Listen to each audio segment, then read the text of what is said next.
Hello, everyone, and welcome to the Orange Team Podcast. Today, we're going to analyze the hit indie game sensation Helldivers 2 as we talk about what makes a game fun. And then we're going to do a retrospective on Apex Hunters, my first game, and see what lessons learned during its development I can carry forward with me into the future. So let's get started. And welcome, everybody. Thank you for joining us. This is the Orange Team Podcast. I'm Leighton. He's Mitch, and we're so glad that you're here to join us. How are you doing today, Mitch? I'm doing really good, man. Things have been, I think like we said on an earlier podcast, what is it? The opposite of happiness is interestingness. Yeah. To some degree, but that's not to say I've been unhappy. Things have just been interesting lately. Always something new crossing my desk, if you will. Yeah, define interesting. Yeah, define interesting in the immortal words of that's a Serenity Malcolm reference. Reynolds. Yeah, love it. Great movie if you haven't seen it. Mm-hmm. Well, let's talk about what we've been enjoying lately. I did get some feedback that I know we haven't been doing that section every episode, but that was something people missed. Yeah. And so what have you been up to? Well, it's funny you mentioned movies and Serenity because I think I mentioned this on a previous episode, but I've been working on building my movie library from all the movies I've accumulated over the years. I've got Blu-rays and DVDs galore, and I've decided, you know what, they're sitting in a closet doing nothing. I want to have a digital copy of all those, so I've been putting that together and running a Jellyfin server at home, which has been really fun. My kids have really enjoyed it because we've got all these movies that we haven't watched that aren't available on certain streaming platforms, or just you have to pay for a new subscription, and like I own the movie, so rather than having to whip out the disc player, and I literally just pulled Serenity out just recently. I was like, oh, I forgot I had this, and I'm like, I can't wait to watch this again. So that's what I've been doing. I've been really enjoying tinkering again. I used to tinker a lot more. It's been fun to get back into that, building a server, playing around with Raspberry Pi, playing around with just different stuff. So that's been fun for me. So you're hosting your media server then on a Raspberry Pi? I was. So here's the problem is that I got into Raspberry Pi back when like the Raspberry Pi 3 was just coming out. So I bought a bunch of 3s, but I haven't bought the 4 or the 5. And while the 3 does the job, it's trickier when you get to higher resolution videos as far as the bandwidth limitations. At the current setup I have, I can't hardwire it in, so it's based on Wi-Fi, which is even worse. And and I try to make sure I don't have to do any transcoding, so it just streams the video.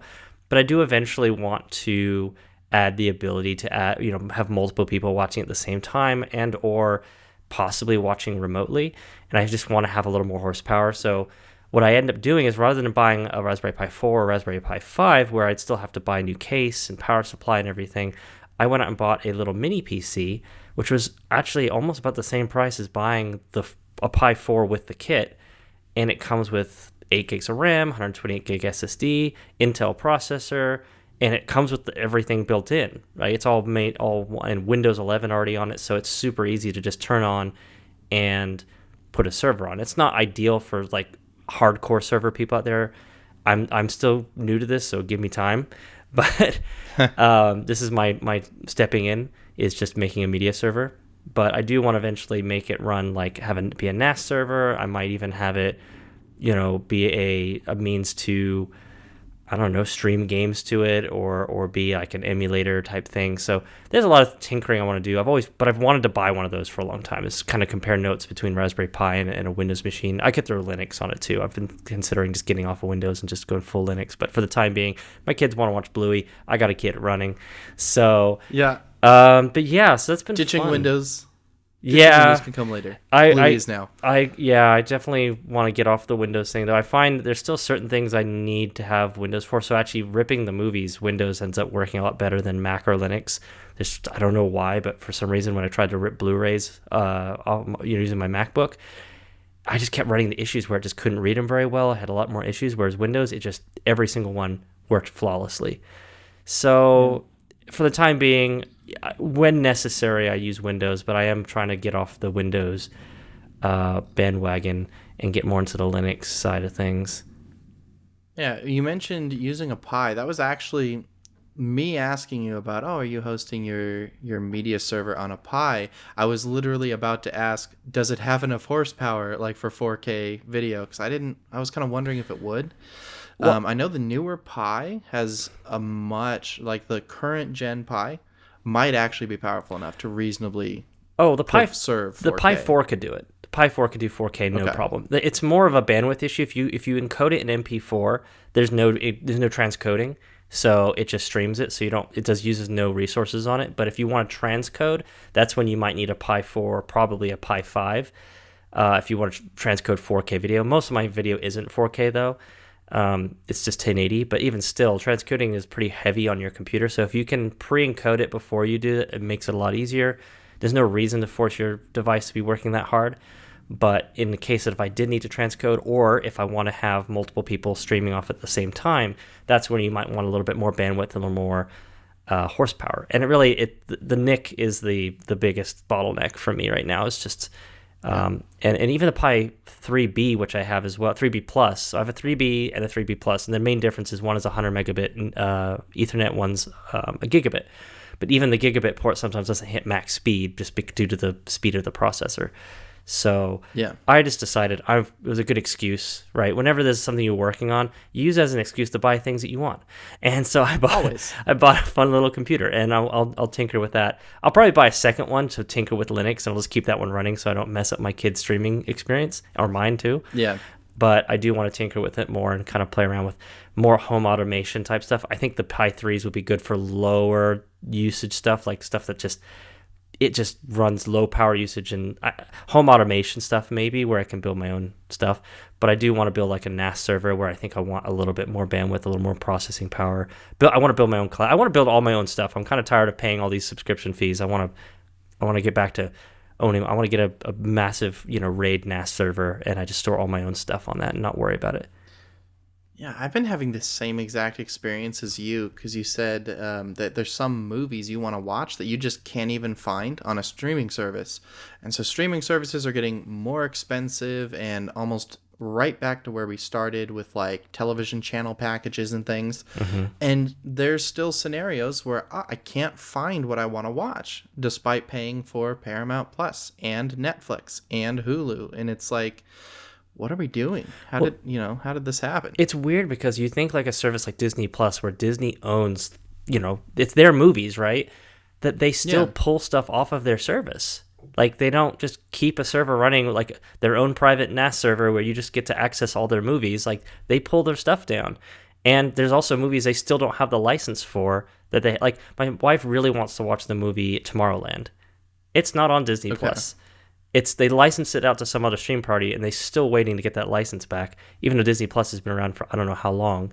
It's just a weird concept to me that there's still stuff that you can't watch on a service like Disney Plus, where it's Disney. They own all these properties. So that's where I'm kind of like, the whole idea that they can just take stuff away is really strange. Or like the whole thing that happened with Sony people who paid to have their movies and then they lost a license, and so those people just lost those movies. I'm like, no, I'm not okay with that. So I'm gonna be buying my own movies. So anyway, I really like. Yeah, I was gonna, I like that this is like a crisis, right? You're trying to find content, you can't get it. If nothing else, at least it produced a positive result in pushing you towards like building your own cloud and tinkering again, because that is not only an incredibly fun hobby in its own right, but it's kind of I'm really big on people taking control of their digital life back, whether that means learning what it takes to host your own personal cloud and throwing your data up there or whatever. Those mini PCs, you mentioned upgrading from the Pi to the mini PC, that's perfect. I think last year or maybe like the year before, there was a massive shortage in Raspberry Pi 4s. The only ones you could find had been like scalped, and they were going for like over $100 on Amazon. And so I started investigating alternatives, and I ran into the market of like refurbed and used mini desktop PCs that were probably for a receptionist or somebody in an accounting firm. They didn't need to be super special. They just needed to be a computer. But they'll have an i5 6th generation in there. They'll have 16 gigs of RAM. They'll have a 256 gig SSD. And the form factor of the device is such that you can pop the screws and actually get in there and upgrade that if you wanted. And refurbished and used, those were going for only about 120, 140 on Amazon. And when you were comparing it with oh man, I need a Raspberry Pi, but the formerly $30 to $40 device is now over $100, all of a sudden that little mini desktop PC looks like the perfect solution. Mm-hmm. Well, the and Pi's... so that's... yeah. Sorry, I was going to say the Pi's seem appealing until you realize that they're just the board. And then you have to buy the SD card, and you have to buy the power supply, and you have to buy the case, and sometimes even, fans and thermal and all that stuff. Sometimes that comes as a kit. But by the time you put it all together, and again, like unless you buy a really big SD card, you're not getting that much onboard storage. So it's, actually, it was funny. You're talking about mini PC. You can't see it, but there's literally one right behind me that I use it's a little Dell Optiplex that I use that's from an office, and it's my little workhorse. I have it sitting there running processes for me all the time. It's actually running a Jellyfin server for my parents so that they can watch movies too. But also that's what I'm using to rip movies. It's what I use. It's like a little work area when I want to just do stuff. It's a great machine if you just want to have some low power machine that runs in the background. So if you're like doing file transfers or if you're just downloading things, you can have it do all that stuff for you without taking resources away from your main computer. So I love having that, and I'm thinking about buying more. It's great. It's super fun. Speaking of super fun. Ooh. Okay. No, you've got to tell me what my turn. Yes, you've got to. Yeah, you guys go for it. So, I lately have been playing Helldivers 2, which Mitch, oh my gosh. Tell it for the audience that maybe hasn't heard of Helldivers. I don't know if they have been. What is Helldivers 2? Have you seen the movie? We're bringing it back to movies. Have you seen Starship Troopers? I haven't, but I know of it, and I know about it. Classic 90s like schlock. Okay, like it's great. It is satire. It is popularized, kind of right when Space Marines were really kind of becoming. Well, the original novel, I think, originated the term Space Marines, or Robert Heinlein, the author, might have come up with the term Space Marines. But Starship Troopers tells the story of a future Earth that's been attacked by the bugs from the planet Klendathu, and it follows. It's kind of an authoritarian future, and so that's where the satire comes in. It's like bringing democracy to the universe one bullet at a time, right? And so that whole aesthetic and vibe, and you're saving future Earth from the bug menace, is just Helldivers. So it's what would happen if you took the Halo ODSTs, the Orbital Drop Shock Troopers, and Starship Troopers, and just mashed them together. And they nailed the vibe. It is so fun. It looks beautiful in motion. The game is really unique. Like, I've played a lot of horde type shooters, whether that's Firefight in ODST, or the actual horde mode in Gears of War, or others, Killing Floor. I think that Helldivers just is such a unique twist on the formula. All the way down to the player controller feels very unique. It's a little bit like tank controls. You're at times fighting the controls themselves, but that contributes to the aesthetic of being this steroided out Space Marine carrying a gun that's as big as you are and trying to run and dive away from the bugs running you down. And like when you dive, you can keep shooting, so you'll land on the ground and be shooting up at the bugs that are towering over you as you're trying to buy yourself the breathing room to inject yourself with a stim and stay alive another 3 seconds for your teammates to get to cover you. You're calling in airstrikes from orbit and everything. It is so much fun. And that, I think, dovetails with something you wanted to talk about, which is what makes a video game fun. So, yeah. Leighton, what do you think about that? It's something I've thought about a lot, especially with us as gamers, but also especially because we are part of a team trying to make games, especially you, who has had experience making multiple games. And I kind of thinking, like, you think of these games that just blow up out of nowhere, right? And, you know, there's obviously like the hype that follows it, but I think hype doesn't happen unless there's something there. I think there has to be some substance to a game to make people want to play it. There's a reason people keep going back to Mario. There's a reason people love the Halo games and Half-Life and Helldivers now, and like just different shooters. Like, there's a core concept in each game that kind of gives it fun, and it's built around that. And I just kind of thinking, like, what are some elements that make games fun? And I think this is something I thought would be very interesting, because I think you've played a lot of games, but also making a game. Like, what do you think is an element that makes something interesting to you? So fun. I actually have a book that was sent to me by the project lead on New City back when I was working on that, and it's called A Theory of Fun. And the foreword for that book was written by Will Wright, who was one of the lead designers at Maxis during their golden age in the 90s and early 2000s, creating games like SimCity, all the way up through SimCity 3000, SimAnt, SimFarm, The Sims, a lot of Sims, and The Simpsons? No. yeah, The Sims. No, yeah, no. Anyway, so the funny thing is, though, that he, in the foreword, kind of takes note of the fact that it is interesting to have an academic approach to fun. That fun is such a nebulous concept and is so subjective as to what different people find fun. Or if you ask them, hey, so what makes this game fun? They might not have a clear answer. They might just say, well, it is. But fun, especially at the level of being a game designer, you want to be a little more analytical. You don't want to leave the core gameplay loops of your game up to chance.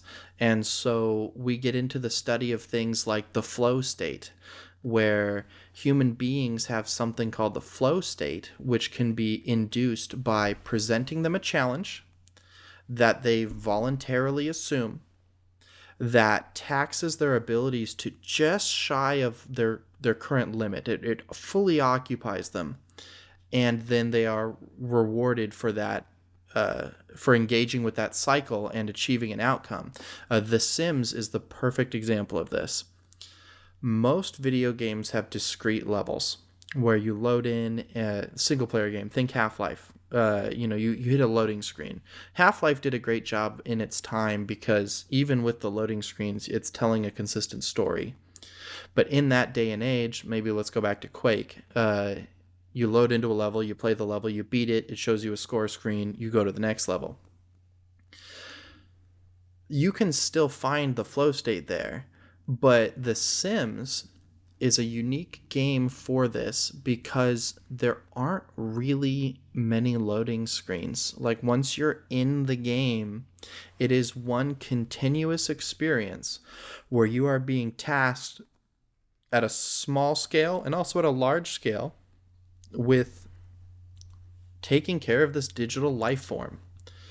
And they'll have their own wants and needs and desires, which you can choose to attempt to fulfill, or maybe, hey, I just can't buy you a hot tub right now. You just don't have the money. You're a fry cook. Like, that ain't going to work out. But you do want to go talk to that sim, so I'll help you out with that. But anyways, that there's this constant juggling and management of this sim's life where you're always... It's kind of the one more turn effect as described in Civilization. There's always one more thing you're trying to do, and you're always pushing to reach it. And that's why, for me personally, I think The Sims is the perfect case study in the flow state. It is always pushing you just a little bit further, fully engaging you in the tasks at hand, and rewards you for successful completion with more tasks. Like, the sim hasn't died, they've survived, they got that promotion, they made it to head chef, now they can afford that hot tub, now you can afford to move them across town into a mansion, fill in the blanks. That is so...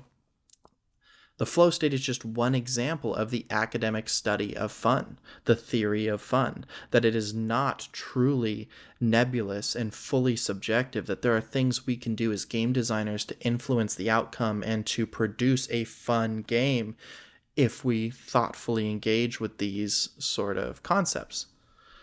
So, all of that being said, what are some games you found fun? So, and why? the games I find myself being drawn to a lot are games with puzzles. And it's some puzzle that has to be solved or an obstacle that has to be overcome. So I think that's probably why I'm drawn to a lot of Nintendo games, because that's kind of their formula. So a Mario game might be in a platformer you've got to overcome, especially a 3D platform. There's, the obstacle is the level and you're trying to overcome the obstacle. Sometimes it's puzzle-like. I like Legend of Zelda because it's very puzzle-like as far as like dungeons and stuff that you have to figure out like the mechanics of the level. So I do find that I like puzzle solving. I think it's because it gives you this sense of accomplishment.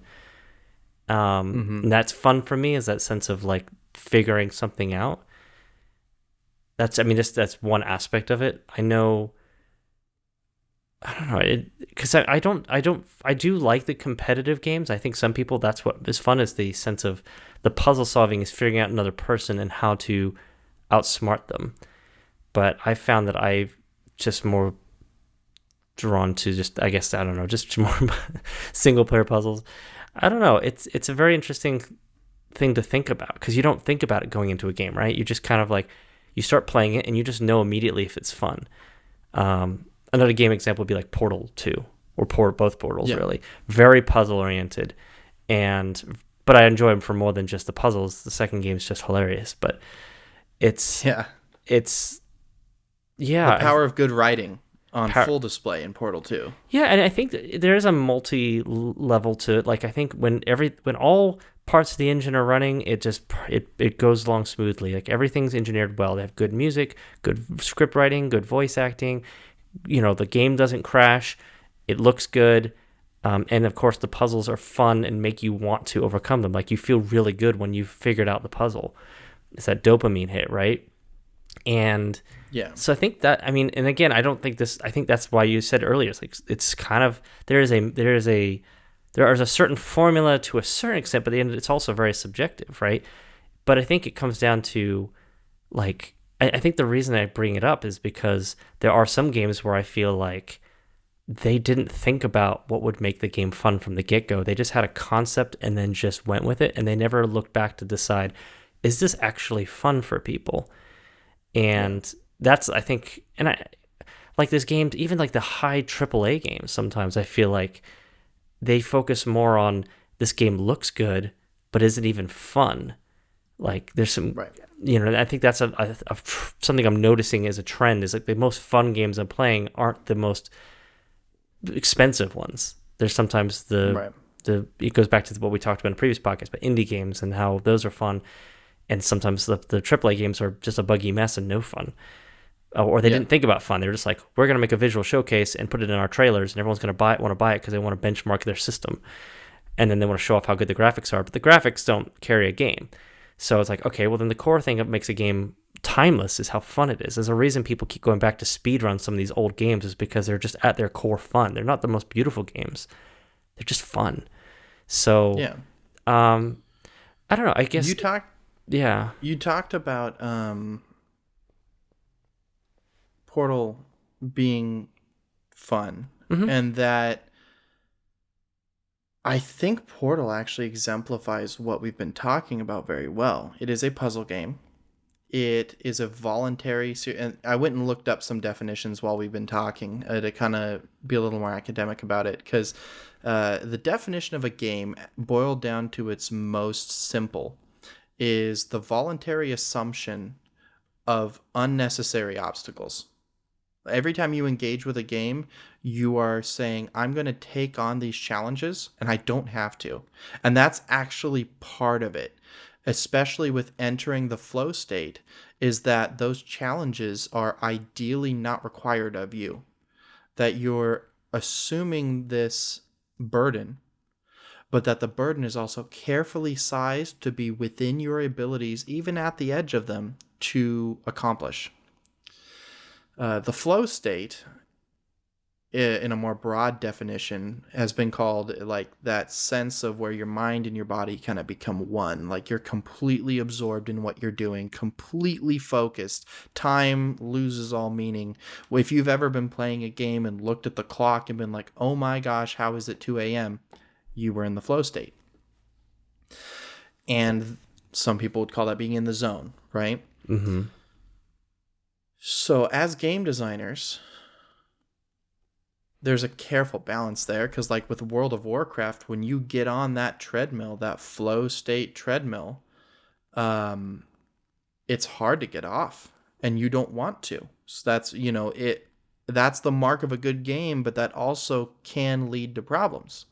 And so, as we discussed talking about WoW and the way they incentivize players to log off, sometimes you've got to do that sort of stuff.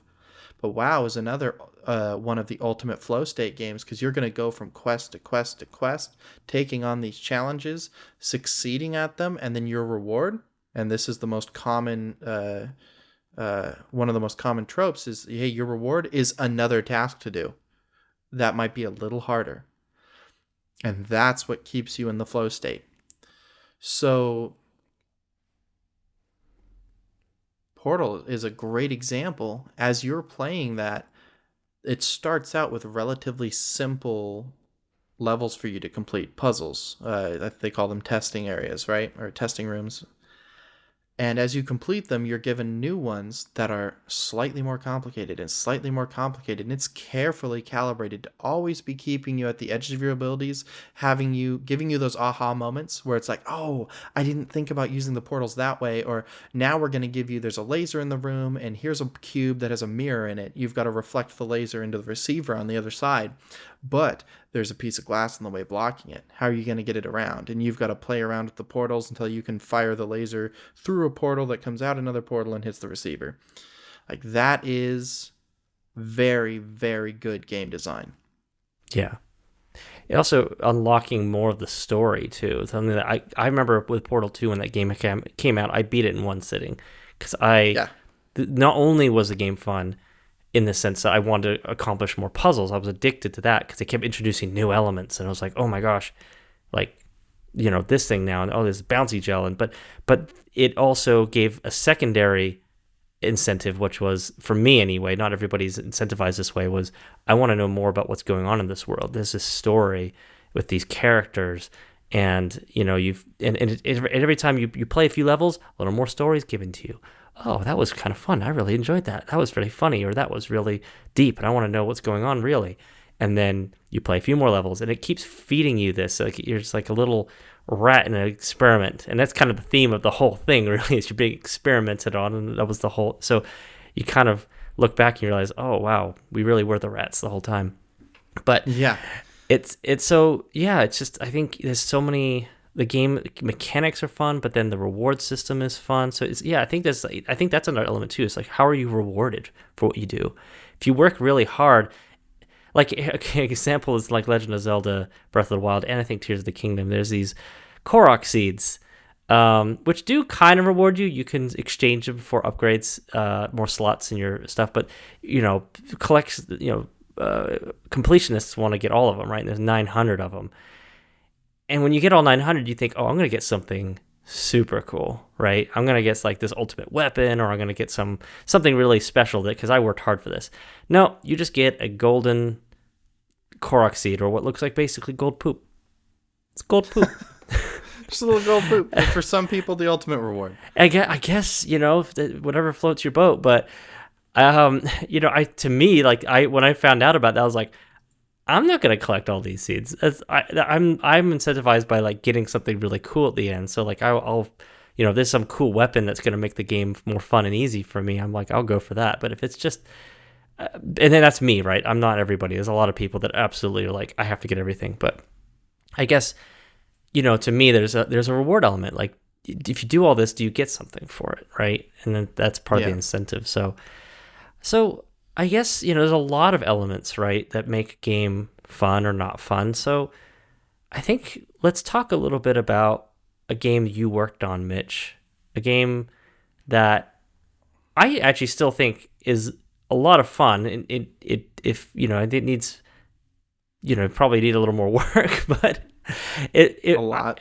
a lot. But I mean, I think at the end it had a good concept. So it's a game you made, and I'm going to clarify this too. It's called Apex Hunters, not Apex Legends. It was made before Apex Legends. But I tell you what, I'd find myself even slipping up one or the other because of just how big Apex Legends got. Apex Hunters is a really cool concept of a game, and I was very fortunate to be hang out with Mitch at the time when he was kind of incepting this idea. But there's a lot of this story that even I don't know, because I'm really curious, Mitch, kind of give us the backstory of Apex Hunters, and this is going to lead into some more, so just hang with us, guys. But give us the backstory of Apex Hunters and what it is and how it came to be. Okay. So, cast yourself back in your mind's eye to March 5th of 2018. I didn't know it at the time. Maybe I did to some degree, but that was what I would define as the first day of the rest of my life. Because until then, I had ideas about what I wanted to do with my life and the things I wanted to create or make, or I had ideas, but none of them really came together in any meaningful way until that day. And that was the day that I first downloaded Unity, and I was in a season of time where I had the ability to really commit some serious hours to this endeavor. So I installed Unity and just went onto YouTube and typed in getting started with Unity and looked up whatever tutorials I could find. By mid-July of the same year, I had launched Apex Hunters into early access on Steam, and it was not at all ready. And I have since taken it off for sale because I felt as though for a while I've tried kind of rebooting it. At one point I had essentially started with a brand new Unity project in 2019 and rebuilt it almost all the way back up to where it was, plus a lot more, fixing a lot of the issues I had encountered along the way. But obviously I haven't shipped it back onto Steam yet. And that's because in the fall of 2019, I got my first job in the industry as a developer on a little indie game called New City. But that's a story for another time. Basically, I owe my entire career that I have now working as a web developer in my day job, working on New City at the time that I did, and hopefully future games to come, to Apex Hunters and the entire process of learning how to make it and just learning how to be a developer and learning how to write code, because I really hadn't done a ton of coding before then, a little bit in academic coding, but it's very different when you're making a product. I made little games here and there, little command line games for friends and family. But Apex Hunters was the beginning of the rest of my life. So what did I learn? Oh boy, what did I learn? I will say this much. I learned very quickly. I ended up taking a lot of the code that went into Apex Hunters and pulling it back out into an open source framework. Because in my mind, I was like, oh, I'm solving some problems that might either help me with other games or help other people in the future. And I named the framework Hubris because the entire process was just hubris for me to think that I could even, as one man who had never really written a ton of code before, step up and make a game. And I've still got hubris floating around, and I need to update that now too. And that's something else I learned in Apex Hunters is every individual thing becomes a project. If you think, oh, I've got a framework here, I can just extract it out, maybe someone else would find value. No, what you have now is 2 full projects that demand your attention. I also learned that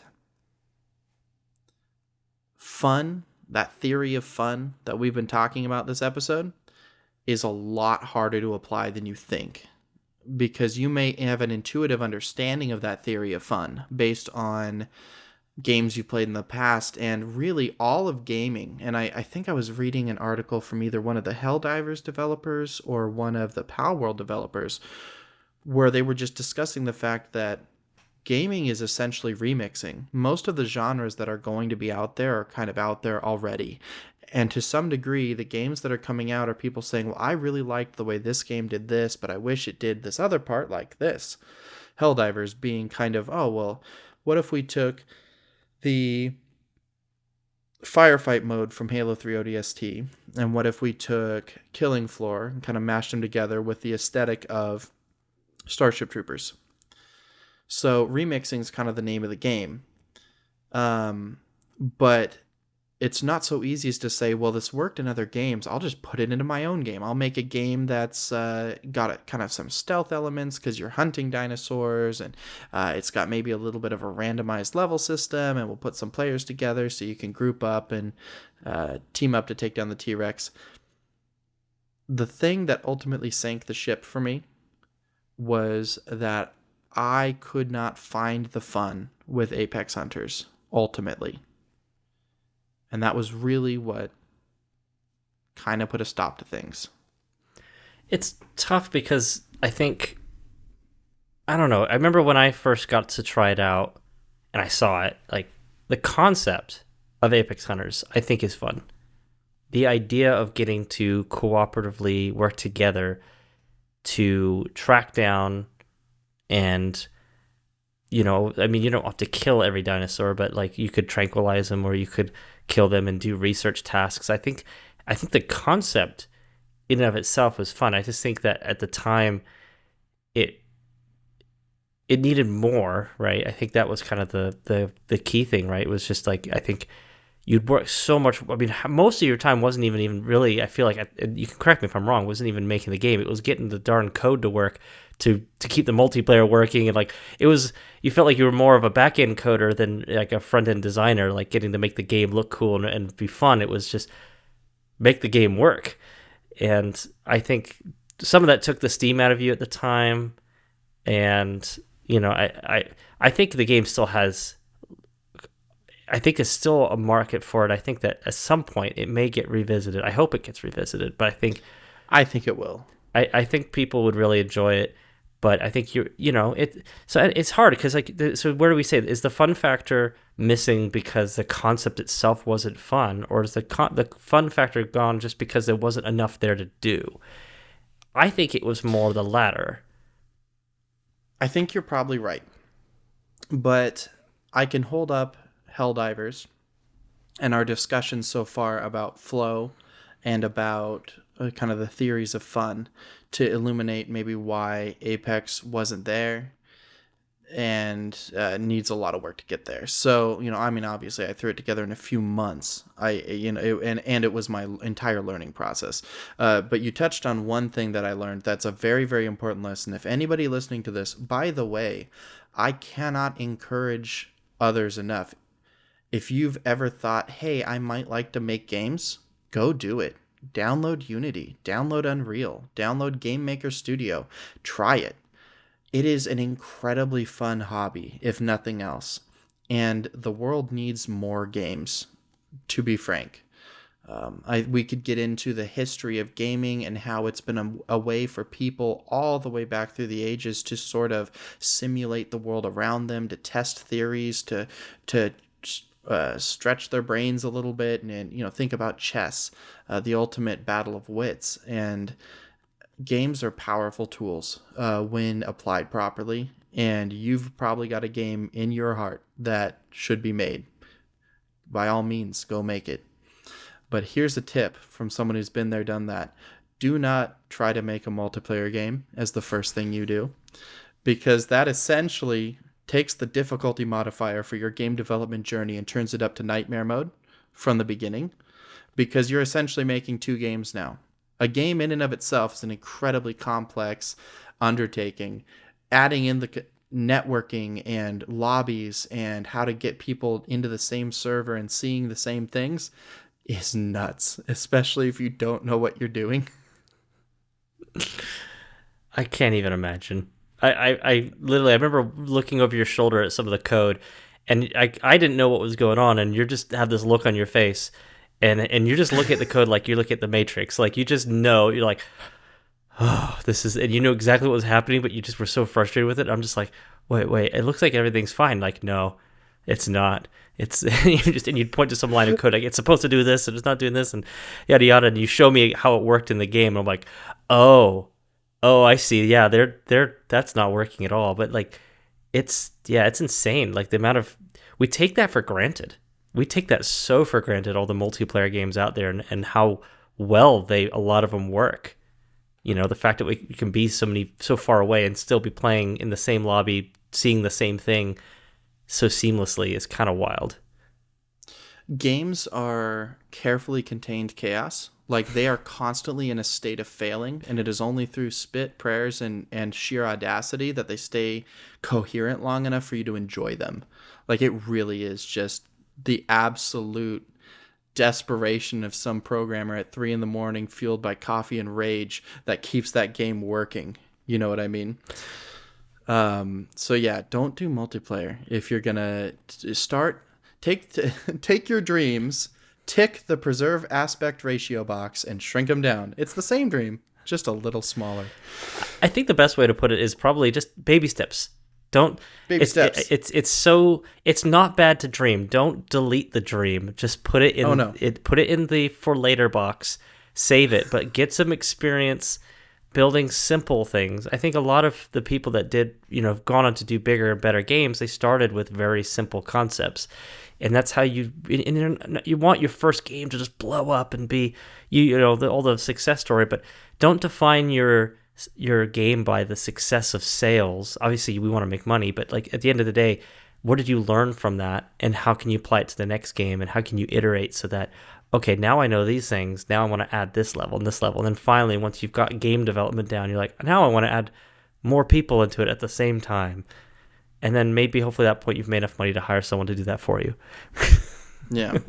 And that was part of the problem, that from the beginning, my design thesis for Apex Hunters was to provide an open space for players to hunt and be hunted in a world of dinosaurs with cooperative multiplayer.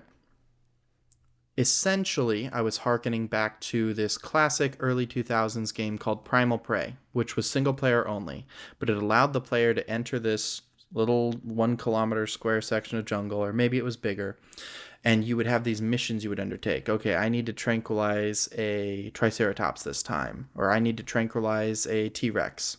And as you were in there trying to find, track down the Triceratops or the T-Rex, you might draw the attention of a raptor pack that's then circling you and trying to take bites out of you, and you got to fight them off or whatever. It is a fun enough loop, talking about loops, right? And those gameplay loops that lead to the flow state and that keep you moving forward through the game. I just wanted to add co-op to that, which, yes, in hindsight, very foolish to think it would be that simple. But I also learned that dino hunting is not its own reward. I have friends who are very into dinosaurs, and I enjoy a good dinosaur myself. In fact, the game started as the result of us playing a different dinosaur game, trying to find that illusory co-op Primal Prey experience. There was this game, it was called, maybe I shouldn't name drop it because I'm about to trash it, but it was $1 on Steam. And we said, okay, it's $1. It says it's cooperative. Let's try it.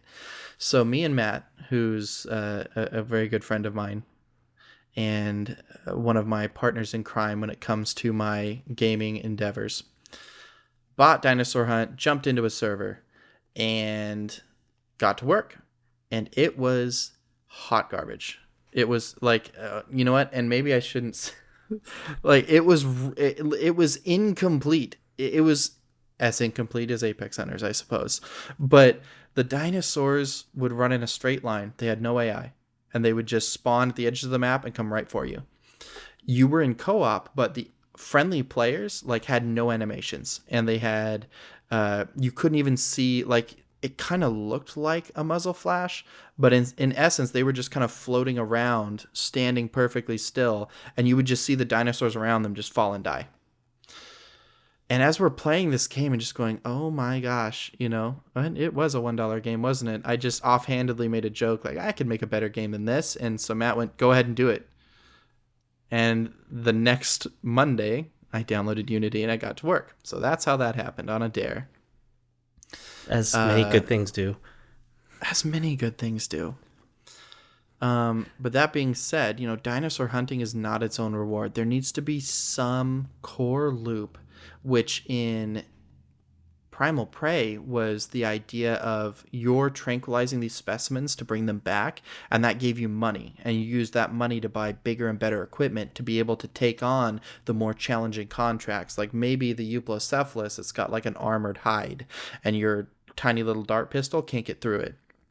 So you've got to get the dart rifle, but you have to get enough money together for that. So you're learning the lay of the land, you're learning that each dinosaur had its own AI and behaviors, and I tried to implement those into Apex Hunters. Every dinosaur from the raptors all the way up to the Euplocephalus, the T-Rex, the Spinosaurus, they had some different behaviors. They would act as predators or prey. They would have different tolerances for you being around them. Like some of them would kind of look at you and maybe kind of wander off like, hey, I don't like you being around me. Some of them would be territorial where they'd give you a second, even if they were technically prey animals. And then if you didn't leave, they'd come for you.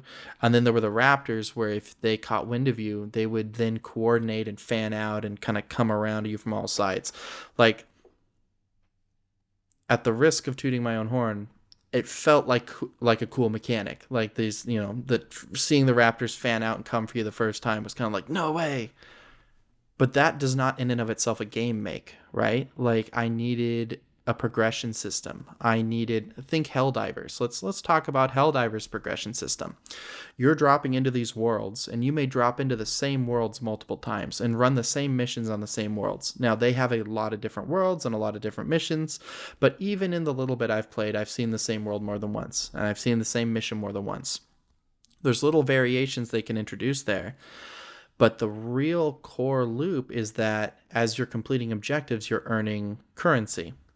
You take that currency with you back out of the level, which you lose currency for dying or not completing objectives, or if you're trying to, one of the missions is to extract civilians. Every civilian that dies is negative 25 currency. You can end up with 0. But as you complete missions successfully, and you can pick the difficulty level, by the way, to make sure you're always pushing yourself to the limit of your abilities, and that difficulty level also provides a modifier to the currency and experience gain.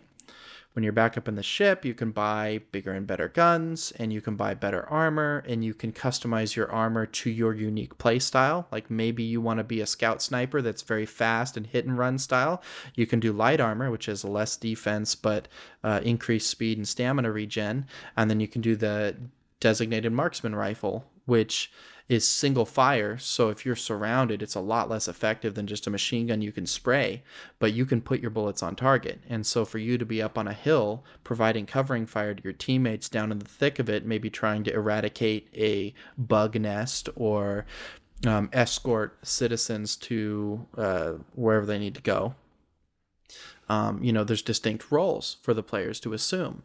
And all of these roles contribute towards the shared sense of success, of overcoming the seemingly endless waves of bugs the game is throwing at you. And there's different bugs with different strategies you need to take them down. Some have weak spots on their bellies, some have armor that you need to blow it off. And some are weak but are just so numerous that you'll never be able to handle them all with one magazine of your gun.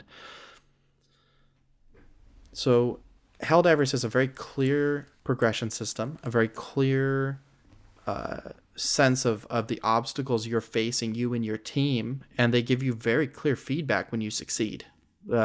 Frankly, the entire game has incredibly well-polished presentation, from the dramatic orchestral music that's accompanying you and your squad dropping down through the atmosphere from your ship and your drop pods, to the particle effects and the way that your entire screen shakes like a Jason Bourne film when a nuke goes off that your teammate called in onto the hillside to wipe out the Bile Titan that was overwhelming you guys. Like, it just feels like you're in the thick of a war zone the whole time, and you're just right at the razor's edge of you and your whole squad getting wiped the whole time. And granted, we play on the hardest difficulty level, so maybe other people have a different experience, but that's something Apex Hunters was missing, that vibe. Now, I had characters, I had setting, I had story, I had ideas. I never got to the point where I could implement them because there were so many problems that built up over the course of development that I actually had to pull the plug and restart. And I've still got that code base on my computer here, with more work than, like, I have worked on it since. It's just not ready. And so the question becomes, we're talking about Theine Dreams, right? Like, I believe, and I've thought about this a lot, there was a case for Apex Hunters to be the first Theine Dreams game that I rally a team around it, and we all come together to kind of polish that up, finish it up, and ship it. We may still do that. But I've also learned a lot from the hard lessons I learned during Apex Hunters development. And so there's a part of me that says, hey, that game may even be over the heads of a 4-man team. Like if you had 2 developers, an artist, a marketer, like, because it's multiplayer, because we're going to need to add so much to it in terms of these really complex and involved player engagement and progression systems and things, we might have a lot of lessons still to learn just as developers before we can do that game justice. And so that's kind of where it's at right now, just in stasis. That's kind of a mature way to look at it, though. I think at the beginning, when it's your baby, right? It's your idea, and you've put so much time and effort into it, to kind of step back and decide, should I keep doing this? Is this, or should I put this on hold? Not give up, just wait. And I think that takes a lot of, I don't know how to put it. It takes a lot to do that, I think and so I think that's really mature, like that you can look and say, hey, I think I need to up this skill tree a little bit more before I move on to this mission. And that's kind of how you look at it. It's like I can still do this mission, but I think I jumped into this zone before I was at the right level. And I mean, to be fair, there's people that, sorry, it instantly made me think of like speedrunners, because it's like, you try to speedrun game development, and I'm just thinking of, like, I've watched people speedrun Legend of Zelda, and it's like they're literally going to the final boss in nothing but their shorts and no armor. And I'm like, that's basically what you do. Is like, I'm going to speedrun this. I'm going to go in there. I've figured out all the cheats and hacks. I'm going to go in and I'm going to take on the final boss before I've even, got any armor or any skills trees unlocked. I tried min-maxing game development, and I was punished for it. But true. I think at a certain extent you could, you don't look at it as a failure, right? I mean, if your metric was sell a butt ton of copies, then sure. But I think if the metric is, you figure out where your skill level is immediately, you did learn a lot, right? You were able to apply a lot of those things to future things you've been worked on, and it's still not stuff that's like completely gone. So it's like, it's skills learned. It's pushed you. It's brought you to where you are now. But it's just something that, at the time, though, you're like, no, the success is if this game, people are playing this game and love it and buy it. And it's like, and obviously that is a huge metric success. And, people who've sold lots of games, I'm really happy for them. And we all want that. Of course we do. We don't just make games for ourselves. We want to share that. But we also do need to ask money for it, because it does take up time and resources and stuff like that. But I think it was, I think it was a good lesson to learn. And I think, moving forward, like, we're going to try some other games and experiment, and also work as a team with other people and figure out how we can then integrate those people back into Apex Hunters when the time comes. Yeah. I think my camera froze. Uh-oh. Let me I was going to say, man, you're thinking really hard. This is the first time I've ever had that happen. Woohoo! Oh, crud. Maybe you can cut out me showing my desk right there. Yeah. And just have it come back in. Come back in. All right. Well, so some technical difficulties there. Camera froze. But yeah, no, I think... go for it. What I wanted to say was, like I said earlier, I owe my career to that game and that process. Mm-hmm. Like I said, I've done some coding before. Not a ton. I had taken some classes because I thought that might be something I wanted to do, but let me just say that Do not make a career decision about being or not being a programmer by taking college level C++ classes. Because that's, again, C++ is the deep end of the pool in the programming world. And like, so I took C++ because in my mind I was thinking, I want to, source engine, working with these different stuff. It's C++. That did not endear the world of programming to me necessarily. I didn't mind it. I enjoyed it, but that didn't sell me on the career. What sold me on the career path was building Apex Hunters. Building Apex Hunters, I use C# because that's what Unity uses. And I now, today, have a day job writing C# code, among other things. But that's thanks in no small part to learning the language working on Apex Hunters. So I am indebted to that game and that process. And I grew so much as an individual. I found that spice of life that makes me excited to wake up in the morning and go down and write code, which I'm still doing today. And so, yeah, no, I don't regret it one bit. My only regret is that Apex Hunters isn't currently available in a state that I'm satisfied with, but hopefully we'll remedy that soon. Yeah, I think that's it's exciting because I'm excited to see where it goes. I still think I had a lot of fun. I remember you and I played it together, and I'm even just playing it single player. I thought I still found fun in it. So I think I really think that it's definitely something we're going to revisit. It's definitely something that, deserves to be revisited. But yeah, for the time being, just put it on the shelf. We'll come back to you. And I cannot emphasize enough, everybody that thinks they might want to make a game should absolutely make a game. Mm-hmm. Remember not to overwhelm yourself. Don't make your multiplayer game right out of the bat.